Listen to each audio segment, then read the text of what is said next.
Obrigado por ter vindo a essa nossa videoaula. Na aula de hoje, nós vamos trabalhar o conceito de transação, verificar o que é uma transação, as propriedades das transações, o que é um diagrama de transação e como podemos fazer a análise de transações. O estudo de transações é fundamental na validação do nosso modelo conceitual. Uma transação é uma unidade de trabalho do nosso cliente. Ela tem início, meio e fim, e não pode ser segmentado. Como exemplo de transação, temos o pagamento de uma fatura, de um boleto bancário, que debita quem está pagando e credita quem está recebendo. Essa transação só tem sentido se for completa, não pode ser quebrada. Basicamente, temos dois tipos de transações. Transações usuárias, que são aquelas que os usuários nos informam. Se o usuário não informar, eu não tenho como saber que o nosso modelo ficará incompleto. E as transações triviais, que o usuário não vai nos informar, mas elas são fundamentais para a manutenção do modelo. As transações têm 4 propriedades muito importantes: a atomicidade, a consistência, o isolamento e a durabilidade. Estas propriedades são conhecidas em banco de dados como propriedades ACID. Vamos estudar cada uma. A atomicidade é a propriedade da transação ser única, ela não pode ser dividida, ela tem início, meio e fim. Por exemplo, para se fazer a troca de turno de um aluno em uma universidade da manhã para a noite, essa transação ela inicia com a retirada do aluno da manhã e a inclusão do aluno à noite. A transação precisa ser consistente, ela não cria dados nem retira dados. Tem uma consistência no início da transação e após realizada ela mantém essa consistência. Uma transação ela é única e trabalha isoladamente. Uma transação não depende de outra transação, ela tem vida própria. Chamamos isso de isolamento. Outra propriedade é a dureza. A dureza é o valor permanente na transação. Quando a transação termina, ela grava valores que são permanentes. Para estudarmos as transações, precisamos verificar as operações com conjuntos. Dado um conjunto e um elemento, que operações eu posso fazer? Basicamente, são 4 operações.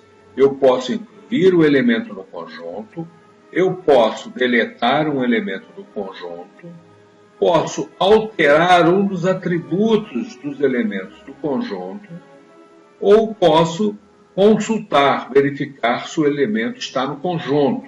Para representar a operação de incluir, também chamada de insert, eu vou fazer como mostrado em verde. Eu vou escrever o nome do conjunto e indicar com essa setinha com a letra I em cima. A operação de excluir ou deletar, da mesma forma, vou botar o nome do conjunto e indicar pela letra D.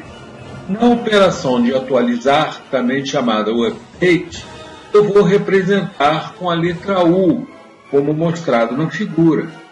Consultar, que consiste em verificar se o elemento está no conjunto, eu represento para a letra R. Normalmente, a consulta pode ser expressa pelo verbo imprimir, ler, mostrar. Toda transação no modelo conceitual deve usar os conjuntos que foram modelados. O gráfico transacional nos permite estudar essas transações e a melhor forma de implementá-las. O gráfico se lê da esquerda para a direita, de cima para baixo. Os símbolos utilizados são: eu coloco dentro de um retângulo o nome do conjunto que eu estou tratando. Se eu vou verificar todas as ocorrências dentro do conjunto, eu represento por esse semicírculo com flechinha, como mostrado na figura. O espaço do papel também fica dividido em 2 partes. Na parte de baixo, eu vou colocar os atributos argumentos de entrada. E na parte de cima, os argumentos, atributos de saída. Os círculos indicam estados. Eu tenho um estado de início, eu tenho uma determinada consistência e dureza. Durante a minha transação, eu posso, por algum motivo, abandoná-la. É o que em banco de dados chamamos de rollback. Ou concluir, criando novos valores e nova dureza. É o que chamamos de commit. Temos ainda o conector que permite fazer goto em determinadas partes da transação. Assim, a análise transacional deve ser feita em cima do modelo conceitual. Perguntamos ao usuário para que ele quer o modelo, como ele vai utilizar esse modelo. E fazemos a lista de transações do usuário. Se o usuário não nos contar, nunca iremos saber. No nosso caso, o usuário apresentou 3 transações. Na prática, começamos a análise das transações pelas transações usuárias, mas por motivos didáticos vamos começar com as transações triviais. A primeira que nós vamos ver é como incluir um cliente no conjunto. Eu tenho o estado início e faço a operação de inclusão. Na parte de cima está mostrando o argumento de saída, ou seja, apareceu dentro do conjunto cliente um elemento com os atributos renda, endereço, nome, código do cliente. Fui para o estado de concluir. Observando esta operação, verificamos que ela não é uma operação boa, porque ela não me permite verificar repetições no conjunto. Portanto, vai me criar uma inconsistência. Então, analisando isso com o usuário, nós verificamos que não interessa. Vamos ver então outra forma. A outra forma de desenhar a transação é verificar se o cliente existe no conjunto. Então, estou no estado de início, dou um read no conjunto. Mas para dar esse read, pelo que foi modelado, eu só tenho um nome. E nome não é um atributo que me permita verificar corretamente se o cliente existe ou não no conjunto. Então, verifiquei com o meu usuário e ele me propôs o CPF. Então, estou usando como argumento de entrada o CPF. Observa que o CPF não existe no modelo e ele vai precisar ser colocado.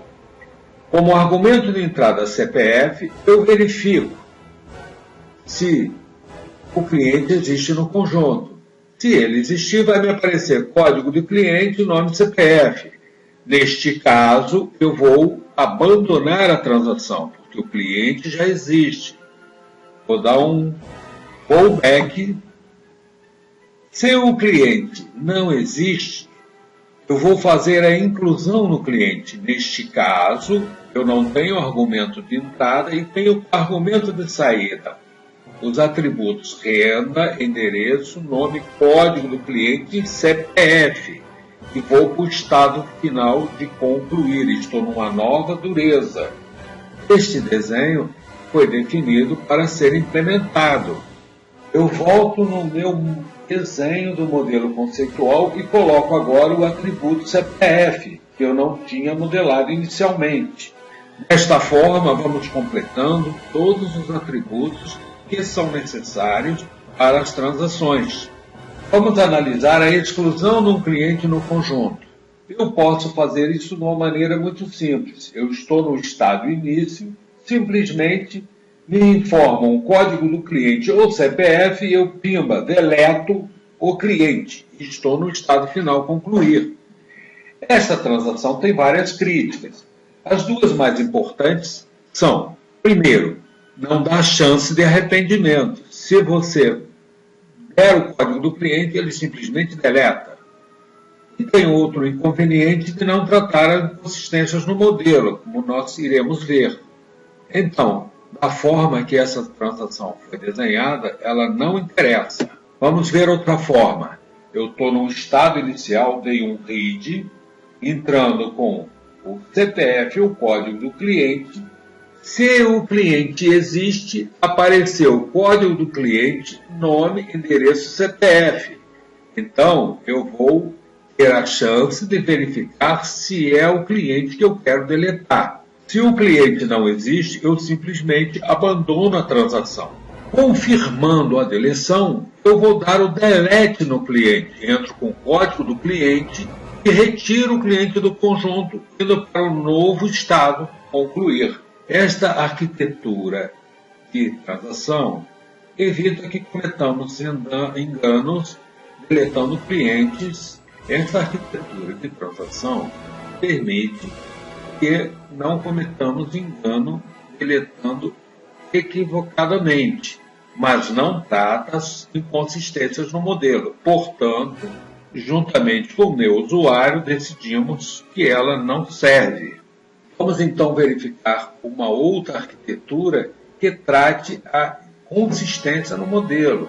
Estou em início, dei um read no cliente com o código do cliente ou CPF e me foi mostrado código do cliente, nome, endereço, comissão e CPF. Se o cliente não existir, eu vou rollback.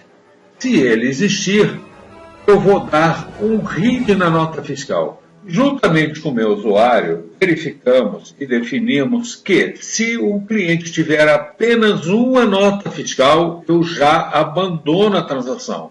Ao dar o read na nota fiscal, encontrei a nota fiscal, eu vou abandonar caso ocorra uma ocorrência. Então, eu vou dar o rollback. Se não achar nenhuma nota fiscal, eu vou dar o delete, ou seja, vou retirar o cliente e vou para o nosso novo estado concluir.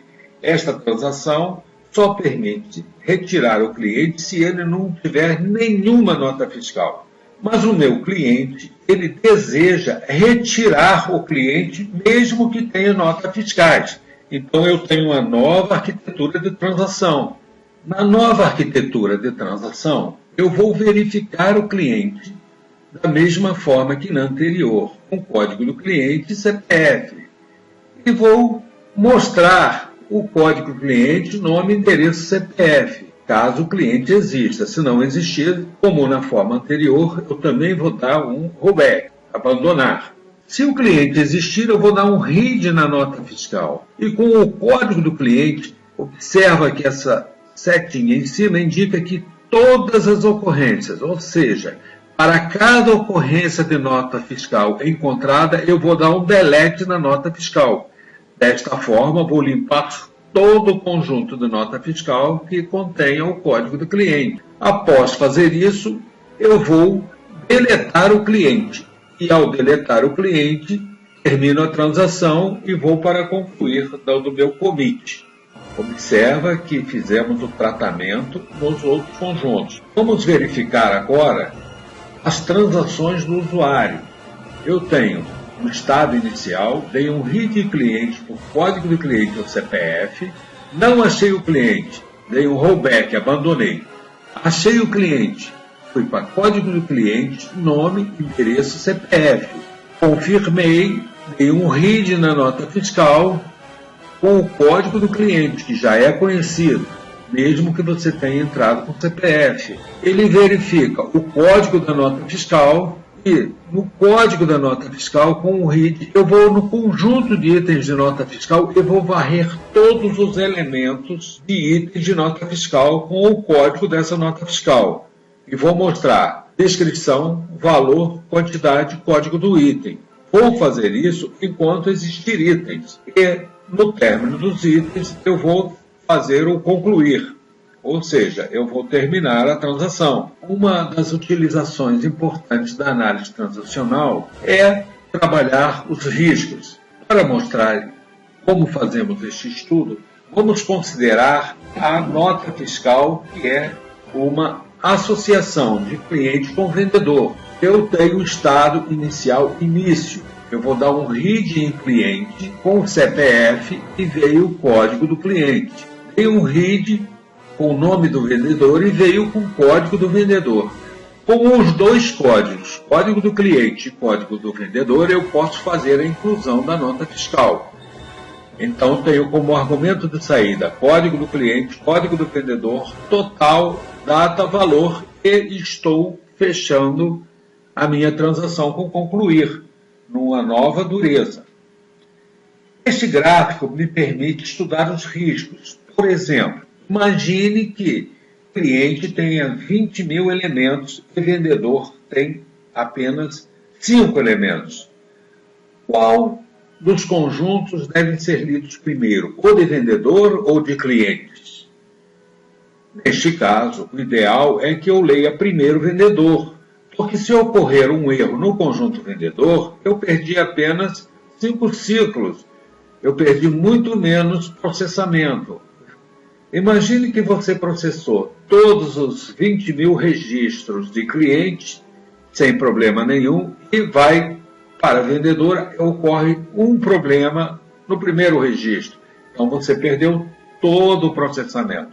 Então o ideal é sempre começar com os conjuntos com menos elementos. Outro problema que ocorre é quando identificamos transações muito longas, ou seja, ela varre muitos conjuntos e conjuntos às vezes com muitos elementos antes de concluir. Então, ao identificar esse tipo de transação, nós verificamos que ela é arriscada, porque ela, além de manusear vários conjuntos, ela também é muito longa.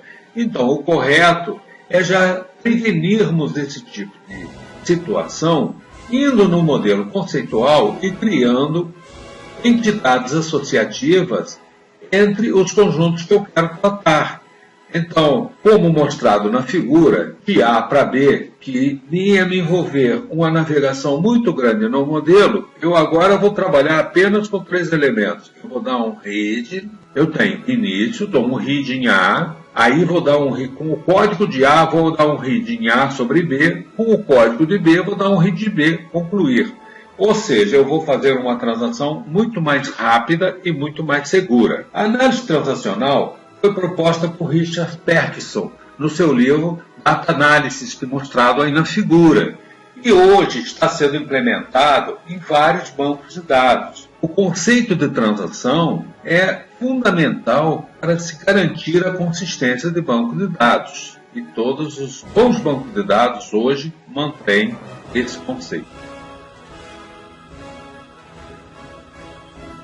Se gostou desse vídeo, clique em gostei. Compartilhe com seus amigos e se inscreva no canal.